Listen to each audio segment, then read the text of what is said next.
नमस्कार, आप सभी का स्वागत डीडी न्यूज़ पर। आप देख रहे हैं सांकेतिक भाषा का विशेष बुलेटिन। मैं हूं मुकुल शर्मा, मेरे साथ मौजूद है मेरी सहयोगी मनीषा शर्मा। और आइए सबसे पहले नजर डालते हैं इस वक्त की हेडलाइंस पर।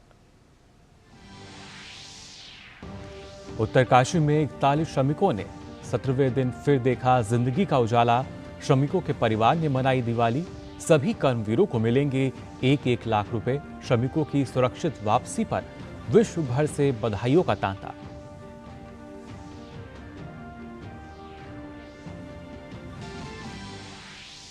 राष्ट्रपति, उपराष्ट्रपति और प्रधानमंत्री ने श्रमिकों को बचाने के अभियान की सराहना की।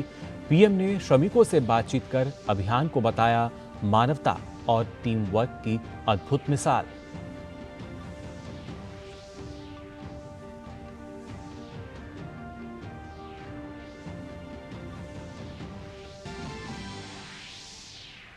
तेलंगाना में थमा चुनावी शोर।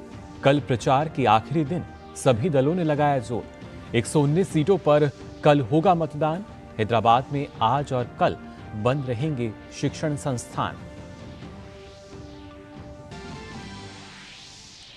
केंद्रीय गृह मंत्री अमित शाह कोलकाता में भाजपा की विशाल रैली को करेंगे संबोधित। ममता सरकार ने नहीं दी थी रैली की इजाजत, हाईकोर्ट से मिली अनुमति।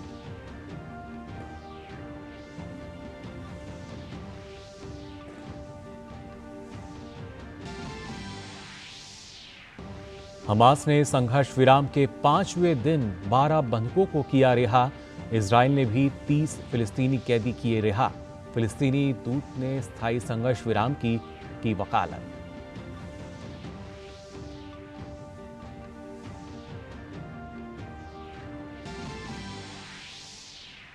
और भारत के खिलाफ T20 सीरीज में ऑस्ट्रेलिया की शानदार वापसी। रोमांचक मुकाबले में भारत को 5 विकेट से दी शिकस्त। मैक्सवेल ने खेली 104 रन की तूफानी पारी।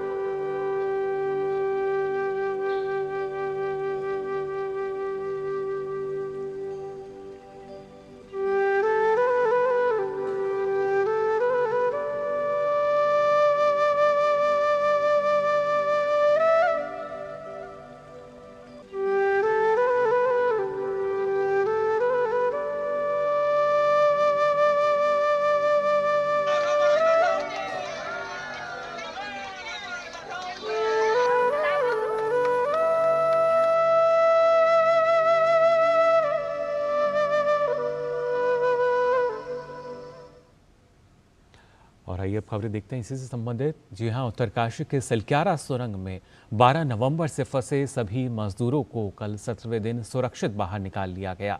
सभी श्रमिक स्वस्थ हैं। केंद्र और उत्तराखंड सरकार के सशक्त नेतृत्व और रेस्क्यू टीमों के अथक परिश्रम से ऑपरेशन सिलक्यारा फतह कर लिया गया। सुरंग में फंसे 41 श्रमवीरों को प्राथमिक उपचार के बाद एम्बुलेंस के जरिए सामुदायिक स्वास्थ्य केंद्र चिन्याली लाया गया। सभी श्रमिकों को डॉक्टर्स की निगरानी में रखा गया है। मजदूरों के बाहर निकलने पर उत्तराखंड के मुख्यमंत्री पुष्कर सिंह धामी ने खुद मजदूरों का स्वागत किया। इसके बाद उन्होंने मौके से ही ऐलान किया कि बचाए गए सभी 41 श्रमिकों को 1-1 लाख रुपए की सहायता राशि दी जाएगी। सीएम धामी ने बताया कि यहां पर मंदिर भी बनाया जाएगा। इसके अलावा अस्पताल में इलाज और घर जाने तक की पूरी व्यवस्था की जाएगी। केंद्र सरकार ने बचाव अभियान में पूरी मदद की और प्रधानमंत्री ने समूचे अभियान पर निगरानी रखी। श्रमिकों के परिवारों ने सुरंग से बाहर आने पर खुशी मनाई और पटाखे छोड़कर दिवाली मनाई।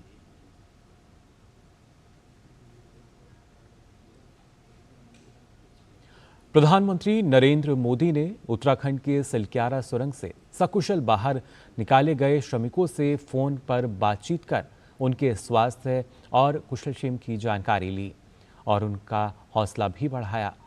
इससे पहले प्रधानमंत्री ने उत्तराखंड के मुख्यमंत्री पुष्कर सिंह धामी से बात कर श्रमिकों को सुरंग से निकाले जाने के बाद उनके लिए की गई व्यवस्थाओं की जानकारी ली।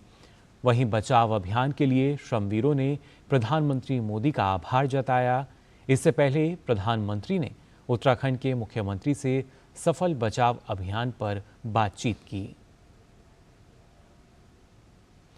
राष्ट्रपति द्रौपदी मुर्मू ने सोशल मीडिया एक्स पर अपने पोस्ट में कहा कि मुझे यह जानकर राहत और खुशी महसूस हो रही है कि उत्तराखंड में एक सुरंग में फंसे सभी श्रमिकों को बचा लिया गया है।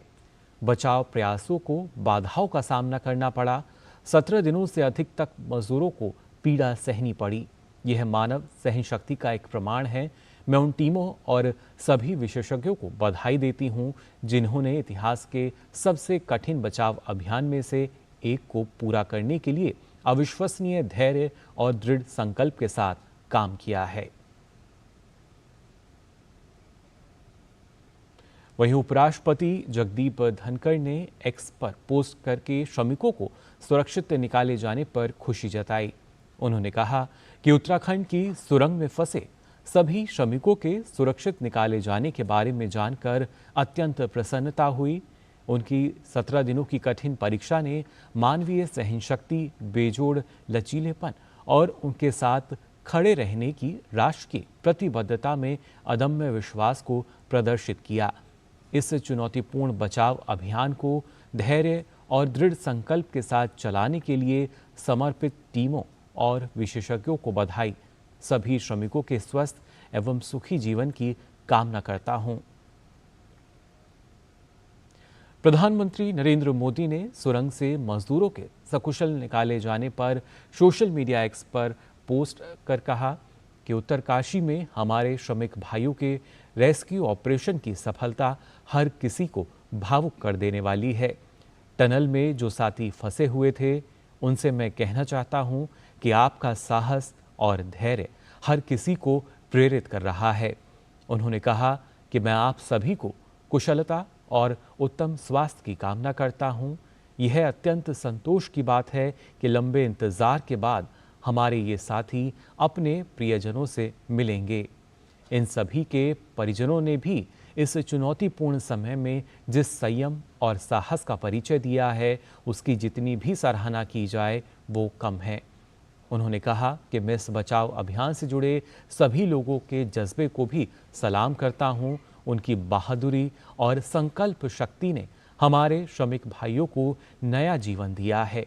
साथ ही उन्होंने कहा कि इस मिशन में शामिल हर किसी ने मानवता और टीम वर्क की एक अद्भुत मिसाल कायम की है।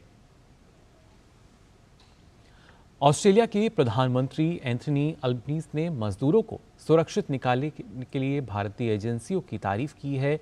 उन्होंने एक्स पर कहा कि भारतीय अधिकारियों की एक अद्भुत उपलब्धि, गर्व है कि ऑस्ट्रेलियाई प्रोफेसर आर्नोल्ड डिक्स ने मैदान पर भूमिका निभाई।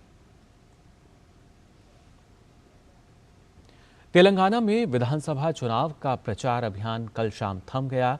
राज्य की 119 विधानसभा सीटों के लिए कल मतदान होगा। पिछले एक महीने से विभिन्न राजनीतिक दलों के स्टार प्रचारकों ने अपने उम्मीदवारों के समर्थन में राज्य में जमकर प्रचार किया। राज्य के मुख्य निर्वाचन अधिकारी विकास राज ने बताया कि राज्य में 3.26 करोड़ पात्र मतदाता हैं। चुनाव के लिए 2.5 लाख से अधिक कर्मचारी चुनाव ड्यूटी में तैनात किए जाएंगे।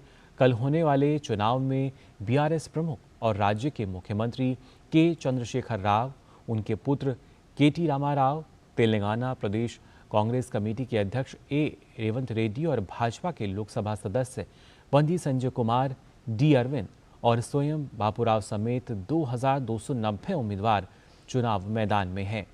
तेलंगाना विधानसभा चुनाव के मद्देनजर हैदराबाद जिले के सभी शैक्षणिक संस्थान आज और कल बंद रहेंगे। हैदराबाद के कलेक्टर और जिला मजिस्ट्रेट ने इस सिलसिले में आदेश जारी किया। ऑस्ट्रेलिया ने तीसरे टी20 में भारत को 5 विकेट से हरा दिया। भारत ने पहले बल्लेबाजी करते हुए 20 ओवर में 3 विकेट गंवाकर 222 रन बनाए।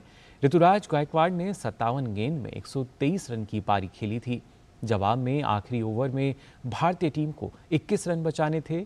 प्रसिद्ध कृष्णा गेंदबाजी कर रहे थे, लेकिन टीम इंडिया यह रन नहीं बचा सकी। मैक्सवेल और वेड ने इतने रन बनाकर ऑस्ट्रेलिया को जीत दिलाई। 5वीं गेंद पर चौका लगाकर मैक्सवेल ने T20 अंतर्राष्ट्रीय में अपना चौथा शतक पूरा किया। उन्होंने 47 गेंद में शतक लगाया। आखिरी गेंद पर ऑस्ट्रेलिया को 2 रन की दरकार थी और मैक्सवेल ने चौका लगाकर अपनी टीम को जीत दिलाई। मैक्सवेल 48 गेंद पर 104 रन बनाकर नाबाद रहे। वहीं मैथ्यू वेड 16 गेंद पर 28 रन बनाकर नाबाद रहे। इस जीत के साथ ही ऑस्ट्रेलिया ने 5 मैचों की T20 सीरीज में वापसी की है। भारत अब भी सीरीज में 2-1 से आगे है। सीरीज का चौथा मैच 1 दिसंबर को रायपुर में खेला जाएगा।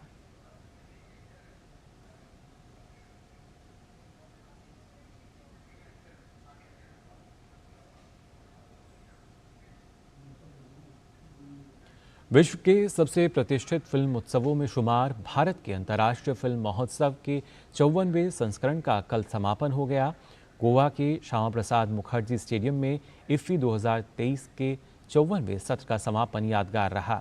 इस मौके पर विश्व विख्यात अभिनेता और निर्माता माइकल डगलस को सत्यजीत रे लाइफ टाइम अचीवमेंट अवार्ड से नवाजा गया। वहीं अब्बास अमीनी की फारसी भाषा की फिल्म एंडलेस बॉर्डर्स ने सर्वश्रेष्ठ फिल्म का गोल्डन पीकॉक पुरस्कार जीता। समापन समारोह में सिनेमा के विभिन्न क्षेत्रों में उत्कृष्ट उपलब्धियों के लिए विभिन्न हस्तियों को पुरस्कारों से सम्मानित किया गया। तो फिलहाल के लिए सांकेतिक भाषा के इस विशेष बुलेटिन में बस इतना ही। मुझे और मेरी सहयोगी को दीजिए अनुमति। नमस्कार।